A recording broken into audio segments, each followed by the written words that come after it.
যুক্তরাষ্ট্রের ক্যালিফোর্নিয়ার অরেঞ্জ কাউন্টিতে ভয়াবহ রাসায়নিক দুর্ঘটনার আশঙ্কায় প্রায় 40,000 মানুষকে এলাকা ছাড়ার নির্দেশ দিয়েছে কর্তৃপক্ষ। আশঙ্কা করা হচ্ছে একটি রাসায়নিক ট্যাঙ্ক ফেটে যেতে পারে অথবা বিস্ফোরণ ঘটতে পারে। সমস্যার সূত্রপাত বৃহস্পতিবার গার্ডেন গ্রোভ শহরের GKN অ্যারোস্পেসের একটি কারখানায়। সেখানে মিথাইল মেথাক্রাইলেট নামের অত্যন্ত দাহ্য রাসায়নিক ভর্তি একটি সংরক্ষণ ট্যাঙ্ক থেকে গ্যাস বের হতে শুরু করে। এই রাসায়নিক রেজিন ও প্লাস্টিক তৈরিতে ব্যবহৃত হয়। প্রথমে হ্যাজমেট দল ঘটনাস্থলে গিয়ে স্থানীয় বাসিন্দাদের সরিয়ে নেওয়ার নির্দেশ দেয়। পরে পরিস্থিতি কিছুটা নিয়ন্ত্রণে এসেছে মনে করে সেই নির্দেশ তুলে নেওয়া হয়। কিন্তু পরে পরিস্থিতি আরও জটিল হয়ে পড়লে শুক্রবার নতুন করে 6টি শহরের বাসিন্দাদের সরিয়ে নেওয়ার নির্দেশ দেওয়া হয়।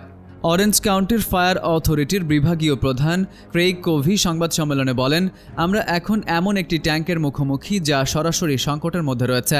তিনি জানান, এখন মূলত দুটি সম্ভাবনা রয়েছে।